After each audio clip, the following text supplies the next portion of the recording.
Dadako po tayo, mga minamahal, sa atin pong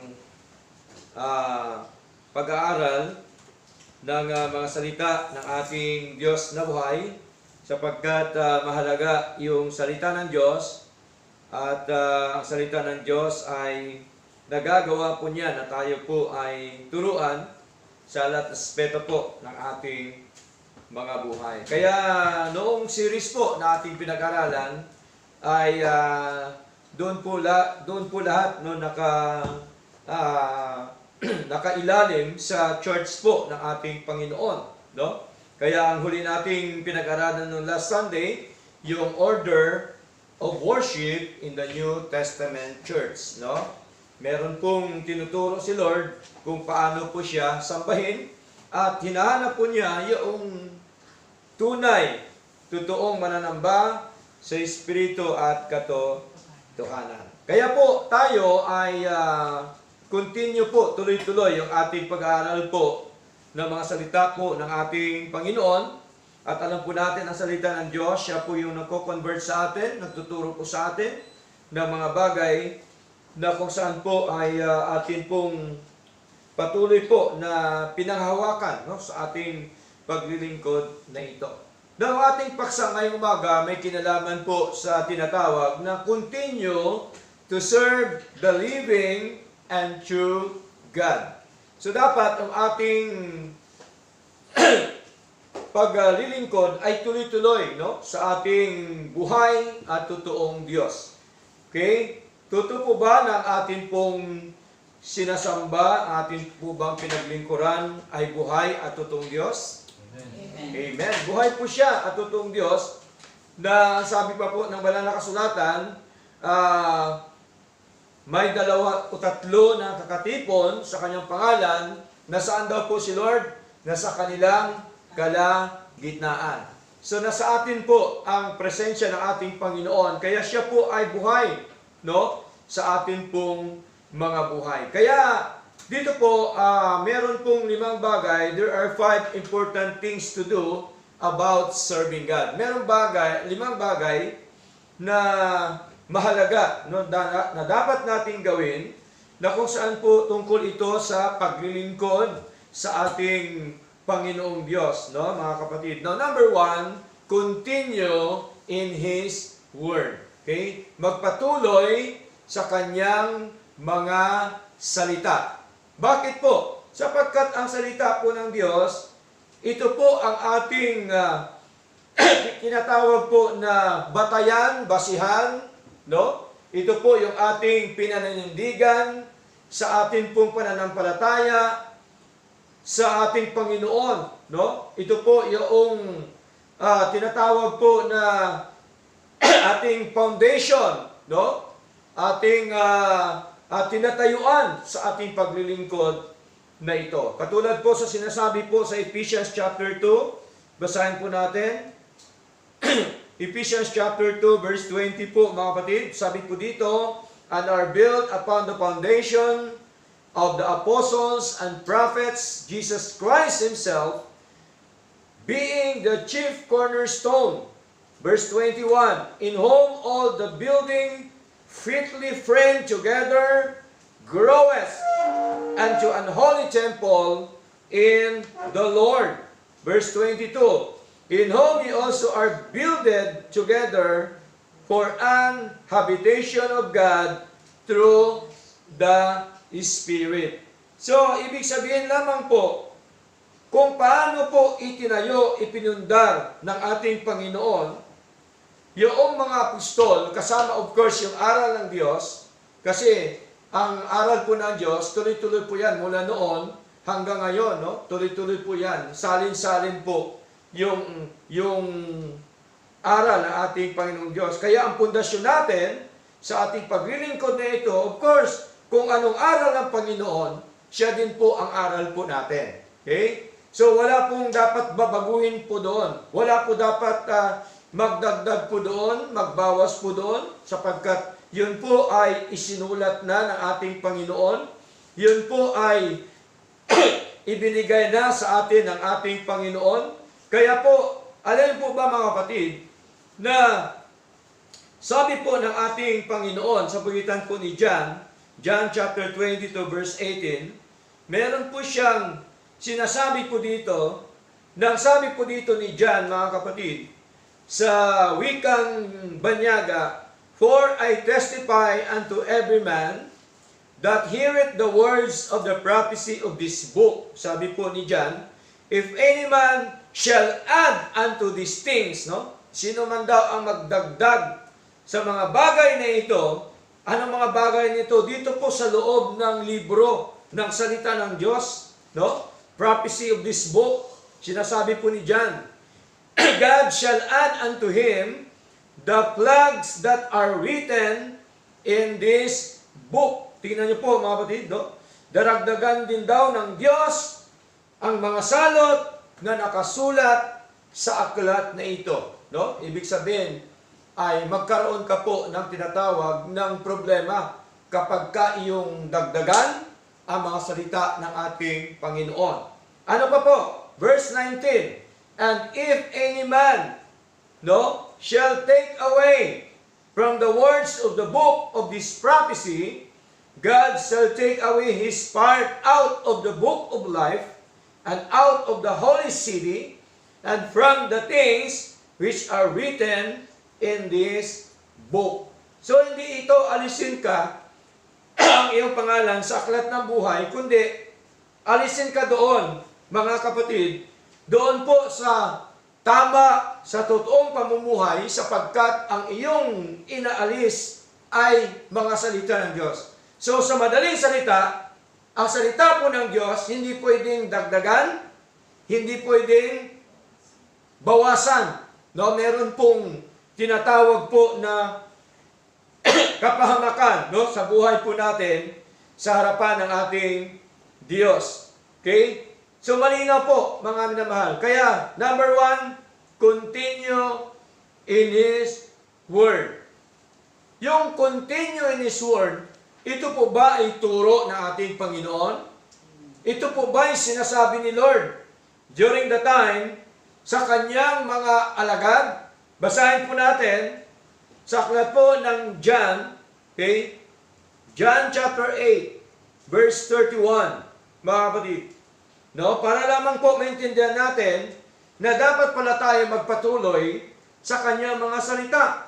Sapagkat ang sabi po dito ng ating Panginoon sa mga mananampalataya sa mga disciples, "Then said Jesus to those Jews which believed on Him, If ye continue in my word, then are ye my disciples indeed." Sinabi nga ni Jesus sa mga Hudyo yaon na nagsisampalataya sa Kanya, "Kung kayo'y magsipanatili sa aking salita, o magpatuloy sa aking salita, kung magkagayoy, tunay nga kayong mga alagad ko."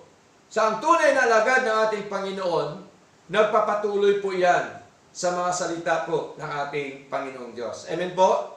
It's either na binabasa po niya, pinapakinggan po niya yung aral ng Panginoon, pinagninilay-nilayan niya. Lahat po dyan, mga kapatid, napapaloob po yan sa sinasabi po ng ating Panginoon, na ang sabi po niya ay magpatuloy po tayo sa kanyang mga salita at tunay nga po, no, ebidensya nga po na sabi po ng ating Panginoon, kayo'y mga alagad ko. So, ang alagad po ng Panginoon, pag sinabing alagad, ibig sabihin tagasunod. Amen? Followers of our Lord Jesus Christ. Di bali na maging alagad tayo ng Diyos, huwag lang po tayo maging alagad ng tao. Amen po? Di bali na maging alagad tayo ng Diyos, huwag lang po tayo maging alagad ng kayamanan. Amen po? Sapagkat mahalaga yung pagiging alagad po natin o tagasunod ng ating Panginoong Diyos. Kaya po, lagi po tayo pinaalalahanan ng ating Panginoon. At ang alagad po ng Panginoon, talaga ho siya ay dapat nagbabasa, nakikinig, at isinapamumuhay ang mga salita ng ating Panginoon. Revelation chapter 1. Basahin po natin. No? Sa sinulat po ni John, mga kapatid. Revelation chapter 1, mga kapatid. Sabi po dito, sa Revelation chapter 1 verse 3, Sino po daw mapalad? No? Ang mapalad daw ito. Blessed is he that readeth, and they that heard the words of this prophecy, and keep those things which are written therein, for the time is at hand. Mapalad ang bumabasa at ang nangakikinig ng mga salita ng hula, okay, ito po yon ng Biblia, at tumutupad ng mga bagay na nangasusulat doon, sapagkat ang panahoy malapit na. Tingnan niyo po mga kapatid, malinaw po ang tinuturo po ng ating Panginoon sa pamamagitan po ni John na ang mapalad pala yaong bumabasa ng mga salita po ng Diyos, mga minamahal. Okay?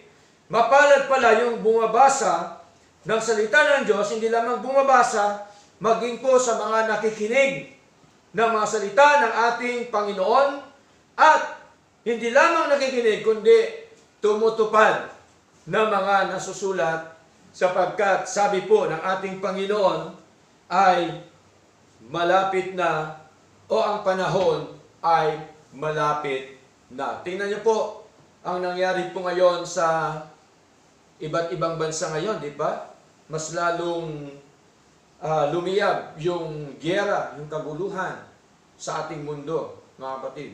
Okay? Meron nga pong mga nagsasabi, no, na ito na siguro ang World War III.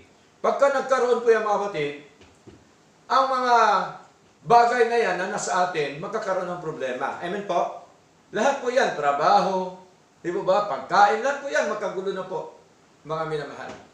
Kaya tamang sabi ni Lord na sapagkat ang panahon malapit na, ito po ang mga tanda, no, na mga sinasabi po ng Panginoon sa Matthew, na magkakaroon po ng mga giyera sa iba't ibang lugar, iba't ibang dako.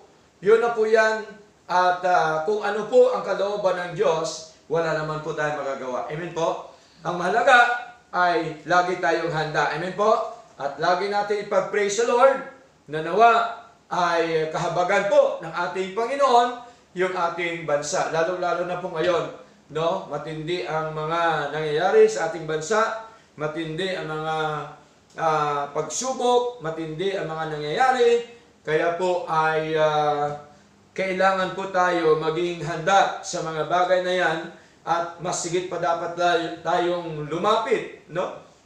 Gumawa ng hakbang, at upang tayo po ay maging matatag sa ating paglilingkod nito, at dapat tayo ay lagi pong magbasa, mga kapatid, at makinig, at atin pong isa pamumuhay yung mga salita ng ating Panginoon. Sapagkat malinaw pong sabi ni Lord na ang mapalad ang siyang nagbabasa, siya ang nakikinig, at siya yung tumutupad ng mga salita ng ating Panginoon. Kahit po anong pagbabasa po natin, kahit po anong pakikinig po natin, mga kapatid, ay kung hindi naman natin sa pamumuhay, wala rin po yun, mga minamahal. Kailangan magkasama po yung tatlo po na yan. Amen po? Kasi wala ka namang isa pamumuhay kung wala kang binabasa. Tama? Kung wala kang napapakinggan. Kaya po, mga minamahal, wala ho tayong kawala doon. Dapat gawin po natin yung nais po ng ating Panginoon na siyang tinuturo po sa atin. Kaya, ang pagiging kasaganaan sa buhay, mga kapatid, ay tinuturo na po yan ng ating Panginoon. No? Kasaganaan sa buhay. Gusto ba maging masaganang buhay natin sa Lord? Amen. Okay? Di ba? Napakasarap maging masagana. Masaganang espiritual, tama? Masaganang pamumuhay sa mundo. Na kahit po anuman ang mga nangyari sa kanila, basta ikaw, nandoon yung kagalakan mo sa Lord, nandoon ang iyong pag-ibig po sa Panginoon, nandoon ang iyong masigasig na naglilingkod sa ating Panginoon. Kaya yung mga nangyari, mga problema na yan, madali na lang po yan. No? Madali na lang po yan na bigyan ng kaaliwan yung puso mo ng ating Panginoong Diyos. Amen po? Binibigyan tayo ng kaaliwan ng ating Panginoon sa pamamagitan po ng kanyang mga salita. Nabasahin po natin sa aklat po ng Psalms chapter 1. Meron pong binabanggit po dito, mga kapatid. Okay? Psalms chapter 1, verse 1 hanggang sa mga sumusunod. Sabi po dito ni David, "Blessed is the man that walketh not in the counsel of the ungodly, nor standeth in the way of sinners, nor sitteth in the seat of the scornful." Mapalad ang tao na hindi lumalakad sa payo ng masama, ni tumatayo man sa daan ng mga makasalanan, ni naupo man sa upuan ng mga manlilibak. Kaya po tayo, mapalad tayo, sapagkat hindi po tayo lumalakad sa mga payo ng masama. Amen po?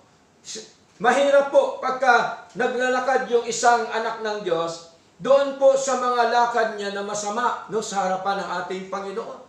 Biro niyo po, no? Pinapakain mo pamilya mo galing sa pagnanakaw. Masama po yan. Tama po? Hindi po ba? Masama po yan. Kaya po hindi natin sila tinutularan kasi ayaw po yan ng ating Panginoon. Kaya tayo mapalad in the sight of God. Sa mata ng tao, hindi tayo mapalad kasi po tayo ay ano daw tayo, no? Hindi daw tayo naging kagaya nila. So ano naman, ang mahalaga, in the sight of God, mapalad tayo. Tama po? Kaya sabi ko dito, sa verse 2, "But his delight is in the law of the Lord, and his law, though he meditate day and night." Tingnan niyo po, kundi ang kanyang kasiyahan ay nasa kautusan ng Panginoon, at sa kautusan niya, nagbubulay-bulay siya araw at gabi. Tingnan niyo po, malinaw po mga batid, no? Na ang isang anak ng Diyos, dapat ang kanyang kasiyahan sa kautusan ng ating Panginoon. Babasahin po niya ang mga salita ng Diyos, sapagkat nandito ang mga kautusan ng Panginoon, at kanya pong pinapakinggan ang mga salita po ng Diyos, at ginagawa niya yung mga utos po ng ating Panginoon, at of course, kanya pong pagbubulay-bulayan araw at gabi. Pag sinabi pong pagbubulay-bulayan, syempre, babasahin mo muna ang salita po ng Diyos. Tama po? Kasi wala ka naman pagbubulay-bulayan kung hindi mo muna binabasa ang mga salita po ng ating Panginoon. Kaya, gusto ni Lord na tayo po ay magbubulay-bulay araw at gabi ng mga kautusan, ng mga salita ng ating Panginoon. Tingnan niyo po kung ano ang mangyayari sa buhay po natin kapag tayo po ay sumusunod, no? Nagbabasa, nagme-meditate day and night ng mga salita ng Diyos. Verse 3, "And he shall be like a tree planted by the rivers of water." Tingnan niyo po, di po ba ang isang punong kahoy, pagka tumubo po sa tabi ng ilog, ano po yung nakikita nyo sa kahoy na yan? Di po ba malusog siya? Tama po? Green na green po ang kanyang itsura. Kasi, ano po nadidiligan siya lagi. Tama po? Nadidiligan siya lagi. Kaya ito sinasabi po ng ating Panginoon. So tayo, sa ating buhay spiritual, para tayo lumago, para tayo maging mayabong, anong kailangan po natin? Salita ng Diyos. Tama? Salita po ng ating Diyos. Ituloy ho natin. "That bringeth forth his fruit in his season." Hindi lamang po siyang lumalago, hindi lamang po siya ay lumalaki, kundi siya din po ay nagbibigay ng kanyang bunga sa kanyang kapanahunan. At ang sabi pa po dito, "His leaf also shall not wither." Tingnan niyo po mga kapatid, yung kanyang dahon po ay hindi nalalanta. Mga kapatid, okay? Ibig sabihin, ang kanyang buhay spiritual ay hindi nanghihina, hindi nalalanta. No? Ang kanyang pananampalataya, mga kapatid, ay hindi nanghihina sa harapan ng Diyos. At ang sabi pa po dito, mga minamahal, "And whatsoever he doeth shall prosper." Ano man daw ang kanyang ginagawa, ay siya'y giginhawa o magtatagumpay sa kanyang buhay. Yun pala ang sekreto ng kaginhawaan sa buhay, yung atin pong patuloy po na pagnilaynilay, patuloy po na ating pagbabasa, ng ating pakikinig, ng ating paggawa sa mga kautusan po ng ating Panginoon. Sapagkat malinaw po, giginhawa po yung buhay po natin, mga kapatid. Kasi po, hindi lang naman po pera ang nakapagpaligaya sa tao. Amen po? Hindi po ang nakapagbigay ng ginhawa po sa atin yung mga salita ng Diyos, yung mga utos po ng ating Panginoon. Okay? Kasi po, tinuturuan po tayo ng ating Panginoong Diyos na buhay. Kaya po, mayroon pa po sinasabi dito, mga kapatid, si Joshua, mga minamahal, basahin po natin, sabi po dito sa Joshua, chapter 1, verse 8, no? Meron po ditong binanggit po, mga kapatid, si Joshua, sa Joshua, chapter 1, verse 8. Sabi po dito, mga kapatid, this book of the law shall not depart out of thy mouth. Tingnan niyo po, no? But thou shalt meditate therein day and night. Tingnan niyo po, ang aklat na ito ng kautusan ay huwag mahiwalay sa iyong bibig. So, ibig sabihin po, nandun lagi sa atin ang mga salita po ng ating Panginoon. Nang sabi ko dito, kundi yung pagbubulay-bulayan, araw at gabi. Tingnan niyo po, kanina, binasa natin sa sinulat po ni David, ay pagbulay-bulayan din daw ang salita ng Diyos o ang kautusan ng Panginoon, araw at gabi. Kaya di po ba sa araw, pagkagising natin, dapat magbasa tayo ng salita ng Diyos? Amen po? Sa gabi naman, bago tayo matulog, magbasa tayo ng mga salita ng Diyos bago po tayo manalangin sa ating Panginoon. Kasi ito po ang susi, no? Ito ang susi ng isang mananampalataya na maging matagumpay po sa buhay. Hindi ho pera ang pagtagumpayan, mga kapatid, kundi ito ang mga salita ng Panginoon, mga kautusan ng ating Panginoon. Kaya sabi pa po dito, ituloy ho natin, that thou mayest observe to do according to all that is written therein. Ibig sabihin po, nandun din ang iyong paggawa, mga kapatid. Nandun din yung pagkilos sa mga sinasabi po ng ating Panginoon, sa mga nasusulat sa salita ng ating Panginoon. For then thou shalt make thy way prosperous, and then thou shalt have good success. Tingnan niyo po, magtatamo daw tayo ng alin, mga kapatid? Magtatamo daw tayo ng kaginhawaan, mga minamahal. No? Magtatamo tayo ng kaginhawaan at magtatamo tayo ng mabuting kawakasan sa harapan ng ating Panginoon. Kaya malinaw po, prosperity and success po, mga kapatid, nandoon po sa ating Panginoon. Sa ating pong patuloy na pagbabasa ng mga salita ng Diyos, sa ating pakikinig ng mga salita ng Diyos, at sa ating pong paggawa sa mga salita ng ating Panginoon. Now, number 1, continue in His Word. Number 2, continue in His love. Tingnan niyo po, mga kapatid. Continue in His love. Okay? Mahal ba natin ang Diyos? Amen. No? Mahal natin ang Diyos. Kaya nga tayo nandito kasi mahal natin si Lord. Kung anong sinasabi ni Lord, yun po ang ginagawa po natin, mga kapatid. Kaya dapat, hindi lamang po mahal natin ang Diyos sa loob lamang po ng 10 taon. Dapat lagi nating mahalin, no? Magpatuloy tayo sa pagmamahal, no? Sa ating Panginoon. Okay? So, ano po sabi dito, mga kapatid, sa John chapter 15? Basahin po natin. Sa John chapter 15, meron pong binabanggit ang ating Panginoon tungkol po sa pag-ibig, mga kapatid.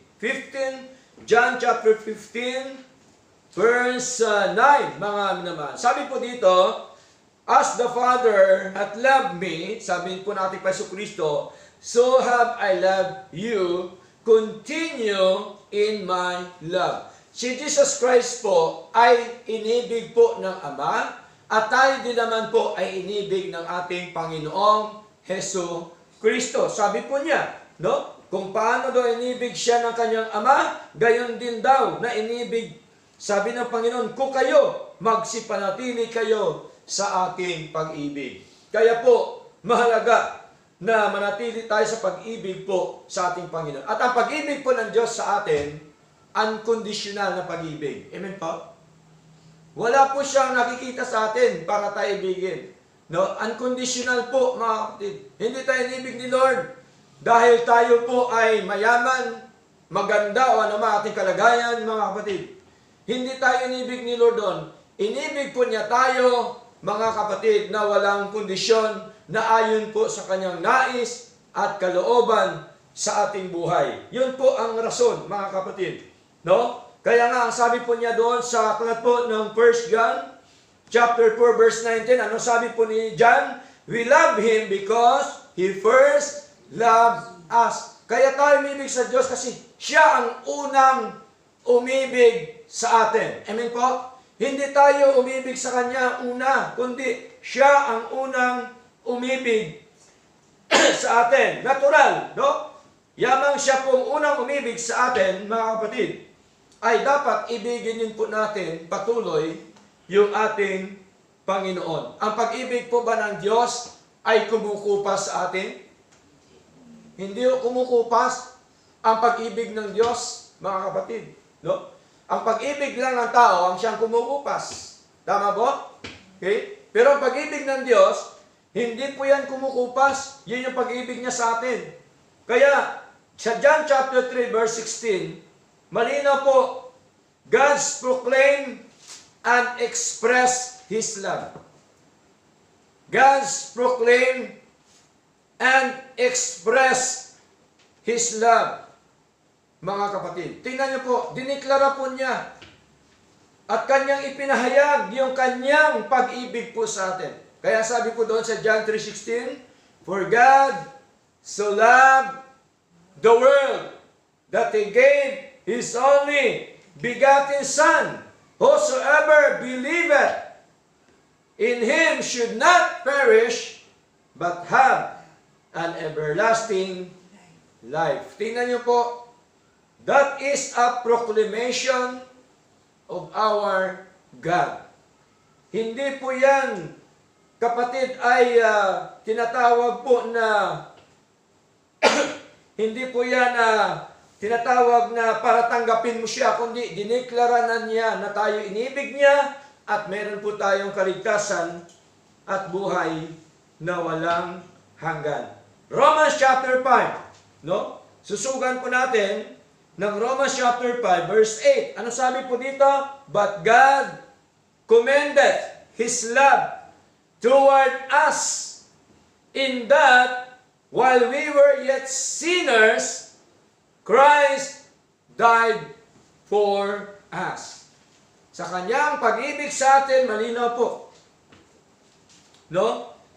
Ang pag-ibig po ng Diyos sa atin, nang tayo ay mga makasalanan pa. Si Kristo ay namatay dahil sa atin. Yun po ang pinaka masarap na ginawa ng Panginoon. Yan po ang pinakamasarap na nangyari sa buhay po natin, na tayo po ay inibig ng ating Diyos. Amen po? Tayo po ay inibig ng Diyos at ang pag-ibig po ito, hindi ho salita lang, kundi may kasamang gawa. Ginawa po ng ating Paiso Kristo doon sa Kalbaryo, yan po, kung bakit niya ginawa ay bunga po ng pag-ibig po ng Diyos sa atin. Kaya po, ang ating mahalaga yung paglilingkod ng isang mananampalataya, dapat may gawa. Amen? Hindi ho puro papel lang. Di ba? Kaya sa gobyerno, di ba, pagka nag-imbestiga, puro papel. Pero pagpuntahan mo sa aktual, wala. Di ba? Puro lang papel, puro satsat, puro salita. Pero pagpuntahan mo sa area, wala. Hindi po ganon, mga kapatid. Dapat, kung ano ang sinabi, siyang dapat ang gawin. Tama po? Yun po ang totoo eh. Yun dapat ang gagawin. O ang gawin ng isang mananampalataya. Katulad po sa ginawa ng ating Panginoon Kristo. Kaya nga po, sabi po ni James, if faith without work is dead, patay. Di po ba? Kaya nga po may mga ghost eh. Di ba? Oh. Kaya maraming project na ghost kasi po, if faith without work is dead. Patay po yan pag walang gawa yung pananampalataya. mga kapatid. So malinaw po yun, na continue in His love. Gusto ni Lord, magpatuloy tayo sa Kanyang pag-ibig, mga kapatid. Okay? So, kung atin pong i-divert doon sa kaligtasang eternal, yamang ang Diyos ang siyang unang umibig sa atin, si Lord din po ang siyang unang nagligtas sa atin. Amen po? Siya ang nagligtas sa atin at wala pong desisyon ang tao po roon. Sapagkat ang pag-ibig ng Diyos, unconditional na pag-ibig sa atin, kaya po malinaw mga kapatid, na siya din po, sa pamamagitan ng kanyang pag-ibig, siya po ang siyang nagligtas sa atin, mga kapatid. Now, number 1, continue in His Word. Number 2, continue in His love. Number 3, continue in the faith. Magpatuloy tayo sa pananampalataya.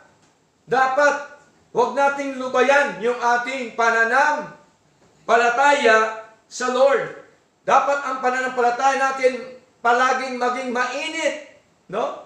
Maging mainit sa ating Panginoon. Sapagkat mga kapatid, malinaw po na hindi ho natin pwedeng i-please o itaas si Lord kung wala tayo pananampalataya sa Kanya. Totoo po ba yan? Hindi ho kaya i-please ng tao. Yung Diyos, kung wala siyang pananampalataya sa Lord, basahin po natin. No, mga kapatid? Aklat po ng Romans, okay, chapter 11, verse 6, sabi po dito, okay, mga kapatid,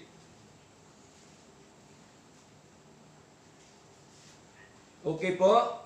Nandiyan po ba kayo mga kapatid? Amen. Amen. Basahin po natin. Aklat po ng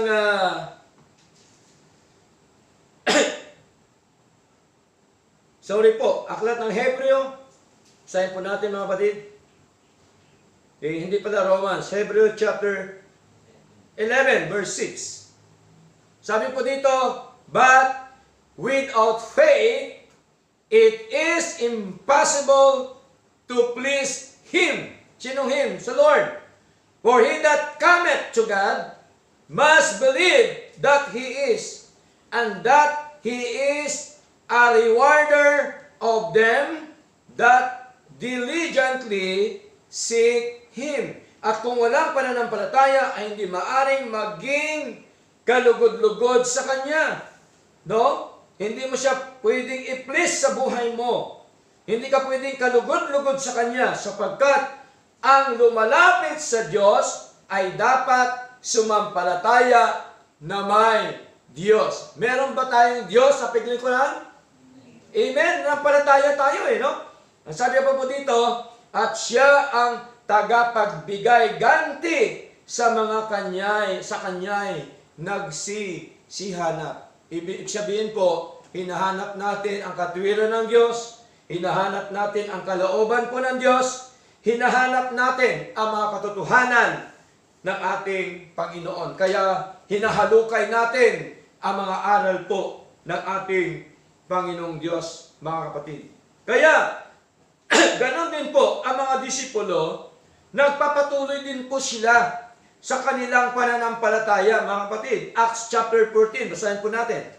Acts chapter 14, verse 21. No? Sabi po dito, and when they had preached the gospel to the city, and had taught many, they returned again to Lystra, and to Iconium, and Antioch, verse 22, confirming the souls of the disciples, exhorting them to continue in the faith. Tingnan niyo po, ang mga apostol, nagpapatuloy sa kanilang pananampalataya. Hindi ko sila huminto, mga kapatid. Kung ang pananampalataya ng isang mananampalataya ay nagpapatuloy, sigurado po yan, nagpapatuloy din po siya sa paglilingkod sa Lord. Amen po? Kaya sabi dito, and that we must through much tribulation enter into the kingdom of God, na pinatitibay ang mga kaluluwa ng mga alagad. Alam po ba sa ating pagbabasa, pakikinig ng salita ng Diyos, mga kapatid, tandaan po natin na pinapatibay ng Diyos ang ating pananampalataya. Kaya ang sabi ho dito, malinaw po, at sa pamamagitan ng maraming mga kapighatian, na kahit po marami silang naranasan na kapighatian sa buhay, ay kinakailangang magsipasok tayo sa kaharian ng Diyos. Ibig sabihin, nandun dapat tayo lagi sa ministeryo ng ating Panginoon, sa church ng Panginoon, sa gawain ng Panginoon. Importante po kasi yun, mga kapatid, sapagkat doon po tayo pinapalakas, pinapasigla, doon po tayo pinapatatag sa atin pong pananampalataya sa ating Panginoon sa pamamagitan po ng kanyang mga salita. So malinaw, continue in the faith. Kaya nga sabi po ng Romans chapter 10, verse 17, faith cometh by hearing, and hearing the word of God. Malinaw po, no? Sabi po ng mga Armenian, tingnan nyo, faith cometh by hearing, and hearing by the word of God. Ibig sabihin, pagka napakinig ka ng salita ng Diyos, maligtas ka sa impyerno. Mali! Di ba ba? Yan ang karamihan? Okay? Hindi po. Okay? Ang pananampalataya, mga kapatid, ay mahalaga sa isang anak po ng Diyos. At ang pananampalataya po ito, lumalago sa buhay mo kung ikaw ay laging nakikinig. Amen po?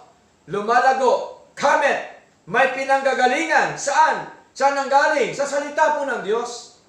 Para po tayo ay mananampalataya ng matatag, masigla, lumalago sa paglilingkod sa ating Panginoon.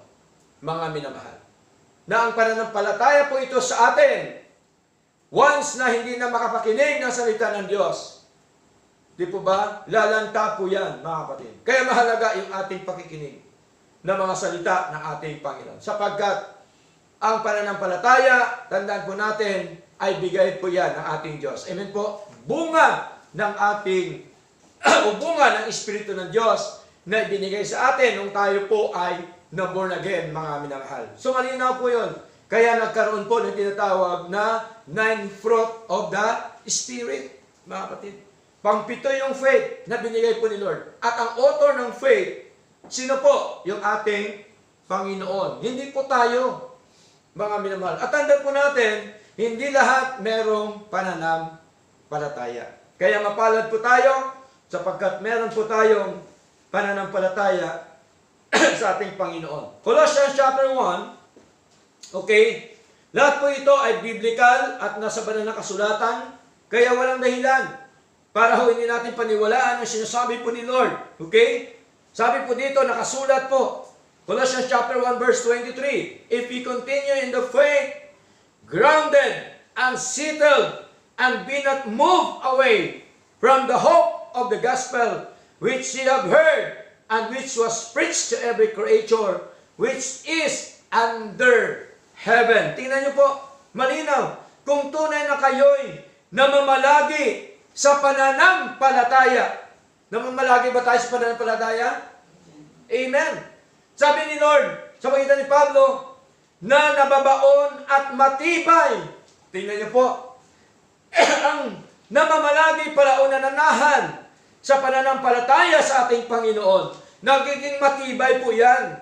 At di makilos sa pag-asa sa Ebanghelyo na inyong narinig. Kaya mahalaga yung pakikinig ng Ebanghelyo po ng ating Panginoon na ipinapangaral sa lahat ng mga nilalang sa silong ng langit na dito akong si Pablo ay ginawang ministro. Tingnan niyo po, mga kapatid.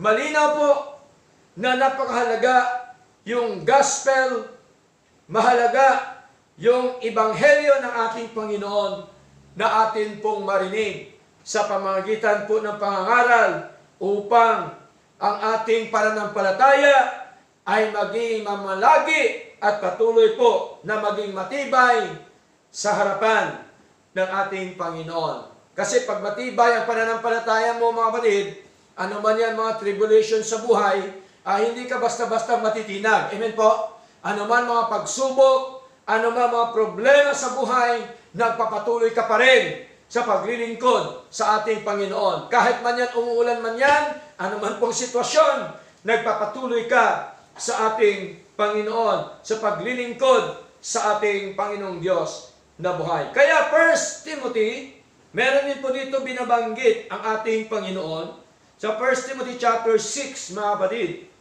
Verse 11, sabi po dito, mga minamahal, but thou, O man of God, tingnan niyo po, ang sinasabi po ng Panginoon doon sa man of God. Sabi dito, flee these things, no? Layuan ang mga bagay na ito and follow after righteousness at sumunod sa tinatawag na katwiran doon ng ating Panginoon, which is the Word of God. Godliness, faith, love, patience, meekness. Verse 12, fight the good fight of faith. Mga kapatid, kung atin pong ipinagtatanggol ang mga salita ng Diyos, yun po ay mabuting pakipaglaban ng ating pananampalataya sa harapan ng ating Panginoon. Mahalaga po yun, mga kapatid. Okay? Kaya po, sabi po ni Lord, sumitan po ni Pablo, fight the good fight of faith. Ano pang kasunod? Lay hold on eternal life. Panghawakan ang buhay na walang hanggan. Whereunto thou art also called, na tayo naman tinawag ng Panginoon, and has professed a good profession before many witnesses. Malinaw po, mga kapatid, na makipaglaban tayo ng mabuting pakipaglaban ng ating pananampalataya sa mga salita ng ating Panginoon. Kaya po, di po ba, hindi maiwasan minsan, merong mga sharing, merong mga nagkaroon ng paliwanagan, kasi kailangan po ay makipaglaban po tayo ng mabuting pakipaglaban sa ating Panginoon. Kaya nga po, sinasabi ko nga po lagi na sa Diyos, pag mali ay mali. Amen po? Pagkatama ay tama, pinaglalaban dapat yung tama. Sapagkat sinasabi po yan ng ating Panginoon. Continue in the faith. Kaya patuloy po tayo, sumampalataya sa Panginoon, ipag-pray natin sa Lord ng ating pananampalataya ay laging nananariwa sa ating mga puso. Now, number 4, continue in prayer. No, magpapatuloy dapat sa pananalangin. Mahalaga po yung ating panalangin po sa Lord. Amen po? Madalas ko pong sinasabi ito sapagkat ito po ang mga bagay na ito na napakahalaga na dapat po natin gawin sa ating Panginoon. Kung tayo po ay anak ng Diyos, dapat huwag nating kaligtaan yung ating pananalangin. Amen po? Bakit? Kasi komunikasyon mo yan sa Lord eh. Meron kayong komunikasyon kapag ikaw ay nagsasalita. Nananalangin po sa ating Panginoon. Kinakausap niyo po siya mula sa iyong puso. Mga kapatid, kung anong sa puso mo, sabihin mo sa Lord, mga kapatid. So, meron tayong komunikasyon, mga minamahal. Alam niyo po ba, ang ating Jesucristo at ang kasama kanyang mga alagad, nananalangin sila sa buong gabi ang kanilang pananalangin. Prayer is communicate with God. No? Komunikasyon mo yan sa Lord. Kailangan meron kayong komunikasyon. Sabi dito sa Luke, basahin po natin, mga kapatid, Luke chapter 6, verse 12, mga minamahal. Luke chapter 6, verse 12, and it came to pass in those days that he went out into a mountain to pray. Sila po ay nagsipuntahan sa bundok at nanalangin and continued all night in prayer to God. Sino-sino po sila? Yung mga apostol, kasama po yung ating Panginoong Jesucristo. Tingnan niyo po ang ating Jesucristo nga, siya na po yung Diyos, nagagawa niya ang lahat. Pero tingnan niyo po, nananalangin pa siya sa Ama. Amen po? How much more tayo? Tayo nangailangan sa Diyos. Kaya kailangan tayo manalangin ng walang patid na panalangin po sa ating Panginoon. Even during the time nila ni Pedro, mga kapatid, nananalangin po sila. Nagpapatuloy din po sila sa panalangin. Acts chapter 2, verse 42, mga kapatid. Hindi lamang po sila nagpapatuloy sa doktrina, sa fellowship, no? Sa pagpuputol-putol ng tinapay, o eating fellowship sila. Hindi lamang, maging po sa kanilang panalangin po sa ating Panginoon. And they continued. Sinong they? Yung mga apostol at saka yung mga kapatid na 3,000 na nakikinig, nagsalita po ng Diyos. At ang sabi ko dito, and they continued steadfastly in the apostles' doctrine and fellowship and in breaking of bread and in prayers. Nagpapatuloy po sila, mga kapatid. Hindi sila huminto kasi alam nila na kapag huminto sila, mga kapatid, ay maaring sila po'y matangay na mga anumang mga pagsubok, anumang mga pag-usig sa kanilang paglilingkod sa ating Panginoon. Kaya, ito po'y panalangin, isa po ito sa isang bagay ito na para po ay patuloy ang ating komunikasyon, no? Sa ating Panginoon. Patuloy na tayo po ay merong Diyos na tinatawagan sa gitna ng ating mga pangailangan. Lahat tayo may pangailangan. Amen po? Sino po bang walang pangailangan dyan? Okay? Lahat tayo meron pong pangailangan. Yamang tayo ay merong mga pangailangan, kailangan din natin ang Diyos. Amen po? Kailangan natin si Lord sa buhay po natin. Whether you like it or not, kailangan po yan ng isang tao. Kailangan po yan ng lahat ng mga tao, mga kapatid. Ang ating Diyos. Kaya po, mga minamahal, ay mahalaga yung ating pagpapatuloy sa atin pong pananalangin po sa ating Diyos. Kaya po, lagi nating binibigay ng pattern yung acts. Sa Tagalog, ano po yung acts? Gawa, kailangan natin gawin. Yung acts po, letter A, adoration. Sa ating panalangin, magpuri tayo sa Diyos. Amen po, yung una. Number 2, yung confession. No? I-confess natin ang ating mga kasalanan. And number 3, yung letter T, thanksgiving. Pasalamatan po natin si Lord. And then number 4, yung S, sa acts. Okay? Supplication, yung ating pangailangan, sabihin po natin kay Lord. So, yun po ang pattern ng panalangin. Kahit man po baliktarin mo yan, okay lang. Basta nandun ka sa loob. Amen po? Basta nandun ka sa loob, okay lang po yan. Si Lord naman, hindi stricto nga. Uunahin mo yan ng A, C, T, S. Tama po? At, tinitingnan po ni Lord yung ating puso. Kung gaano tayo kasinsero sa ating pong panalangin po sa ating Panginoon. That is number 4. Continue in prayer. Another one, panghuli po mga kapatid, continue in His doctrine. Tandaan po natin, ang doktrina ng Diyos, nandito na po yan sa kanyang mga salita. Pero, hindi lahat na doktrina ng Panginoon alam natin. Amen? Hindi lahat alam natin. Habang nabubuhay tayo, kailangan tayo mag-aral ng mga doktrina ng ating Diyos. Nabanggit ko nakaraan, sa Biblia, tinuturo sa atin ang doktrina ng tao, ang doktrina ng dyablo, ang doktrina ng Diyos. Bakit mahalaga ang doktrina? Kasi lahat ng mga grupo, meron po yung doktrina. Amen po? Doktrina ng tao, doktrina ng sabi-sabi. Di po ba? Even sa military, meron po silang doktrina.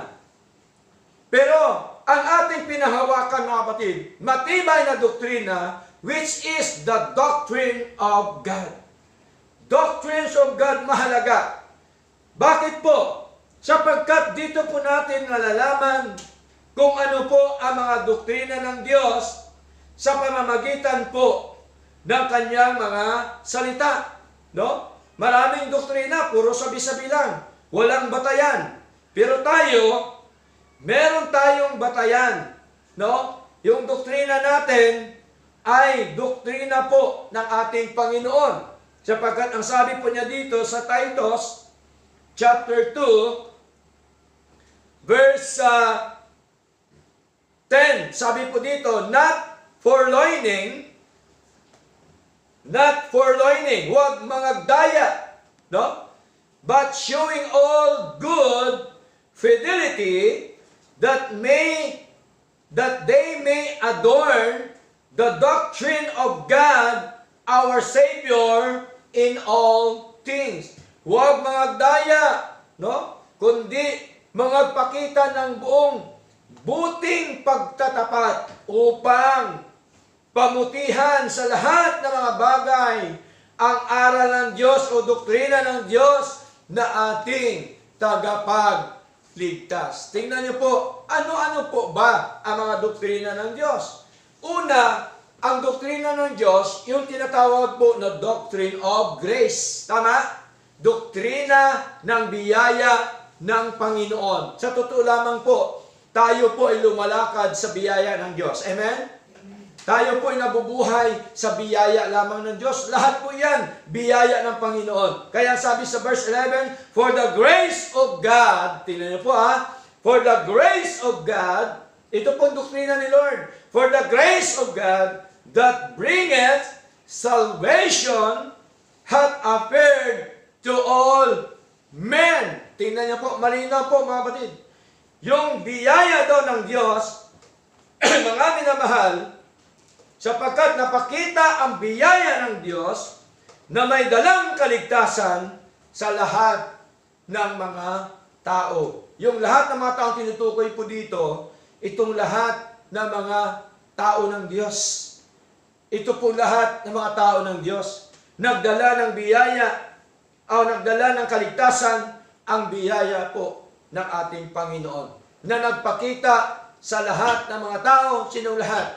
Sa lahat ng mga tao po ng ating Diyos. Lahat ba nakita natin ba biyaya ng Diyos sa buhay natin? Yes. Yung kaligtasan na tinutukoy po dito, which is eternal and temporal. Salvation, nakita ho natin kung paano tayo biniyaan po ng Panginoon. Amen po? Biniyaan tayo ng kaligtasan eternal, biniyaan po tayo ng kaligtasan temporal dito sa lupa. Bakit? Nandito po tayo, malusog tayo, nabubuhay pa tayo. Amen po? Nandito tayo, wala tayong sakit. Di po ba? So, napakabuti po ng Panginoon. Kaya, mahalaga yung magpatuloy po tayo sa kanyang doktrina. Ano pa ang tinuturo ng doktrina ng Diyos? Sabi pa po dito sa verse 12, teaching us that denying ungodliness, tingnan niyo po, and worldliness, we should live soberly, righteously, and godly in this present world. Tingnan niyo po, malinaw po na nagtuturo sa atin ang alin, ang doktrina ng Diyos upang pagtanggi natin sa kalikuan, layuan natin yung kalikuan, tanggihan natin ang mga kalikuan, at sa mga kahalayan ng sanlibutan. Tingnan niyo po, malinaw po yan, ay marapat mabuhay tayong may pagpipigil at matuwid at banal sa panahong kasalukuyan ng sanlibutan ito. So malinaw, kaya tinuturo lagi ni Lord yung kaligtasan eternal sa buhay po natin. Malinaw po yun na siya naman po nagligtas at wala pong kasama dito ng mga pastor o sinuman. Siya lamang po nagligtas sa atin, and then tayo ng mga ligtas, ay kanya naman din tayong niligtas, anumang kapahamakan dito po sa lupa, kaya yun po ang biyaya ng ating Panginoon. So, 5 bagay ang mahalaga. Number 1, continue in this word, magpatuloy tayo sa kanyang mga salita, continue in this love, sa kanyang pag-ibig, magpatuloy tayo mga kapatid. At magpatuloy tayo sa pananampalataya sa Lord, sa pananalangin, and then sa kanyang doktrina po mga minamahal. Acts chapter 13, verse 12. No? Ano ba pong sabi ni Pablo po dito? Acts chapter 13, verse 12, mga kapatid. Then, the deputy, when he saw what was done, believed, being astonished at the doctrine of the Lord. Tingnan niyo po, malinaw po, ay ang deputy ng isang lugar, no? Maaari siya ay isang opisyal ng gobyerno. During the time na binahaginan po nila ni Pablo, ay malinaw po na nangyari na siya po'y nanampalataya sa doktrina, sa mga aral ng ating Panginoon. So, malinaw po ang pinapangaral, doktrina po ng ating Diyos. Kaya magpatuloy tayo sa pag-aaral sa doktrina po ng ating Panginoon.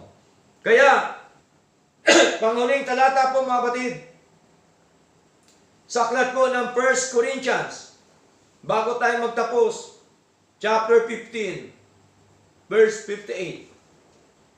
Pagka ginawa natin ito lahat, mga minamahal, yung ating pagpapatuloy sa pagbabasa, pagkikinig ng salita ng Diyos, pagpapatuloy natin ang pag-ibig sa Diyos, patuloy natin na manampalataya sa Diyos, patuloy tayong manalangin sa Diyos, patuloy tayong sa kanyang doktrina. Ito po, mga kapatid.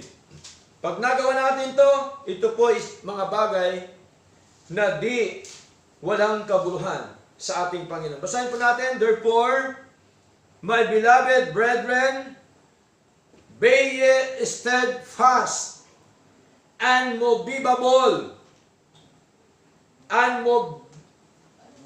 unmovable. Yan po, hindi daw matitinag. Okay? Hindi o ibig sabihin na huwag ka nang kumilos. Di ba? Kasi ang pagkaintindi ng marami, huwag ka nang kumilos. Unmovable, hindi ka na matitinag. Dapat. Hindi o. Sa ating paglilingkod po ito sa ating Panginoon. Always abounding in the work of the Lord. For as much as you know that your labor is not in vain in the Lord. Ang iyong mga ginagawa ay hindi walang kabuluhan sa Panginoon. Ibig sabihin, pagka ginawa natin ito, in the sight of God, merong kabuluhan. Amen? Merong kabuluhan sa ating Panginoon. Yung ating pagdalo sa gawain ng Diyos, merong kabuluhan sa harapan po ng ating Panginoon. Okay? Kaya po, sa ating pinaka-conclusion mga kapatid, na aking pong sasabihin sa inyo mga minamahal, ang paglilingkod hindi lamang sa malalaking bagay, kundi sa araw-araw na simpleng gawa ng pagmamahal at katapatan sa Diyos. Yun po kasi ang gusto ng Panginoon. Kahit man tayo ay pagod o may pagsubok. Siyempre, minsan napapagod din po tayo. Dahil nasa laman pa po tayo. Tao po tayo napapagod. Pero hindi yun rason sa ating Panginoon. Manatili tayong tapat sa Kanya. Sapagkat ang ating gawaing ginagawa para sa Diyos ay hindi mawalan ng kabuluhan. Kapag isang bagay ginagawa mo po sa Lord, hindi po yan walang kabuluhan sa Lord. Kundi, yan po ay malaking kabuluhan sa ating Panginoon. Hindi ho tayo nawalan, kundi tayo din po ay nagkakaroon ng mga biyaya po ng ating Diyos na buhay. Nawa, pinagpala po tayo ng mga salita po ng Diyos at tayong lahat po ay tumayo at aawit po tayo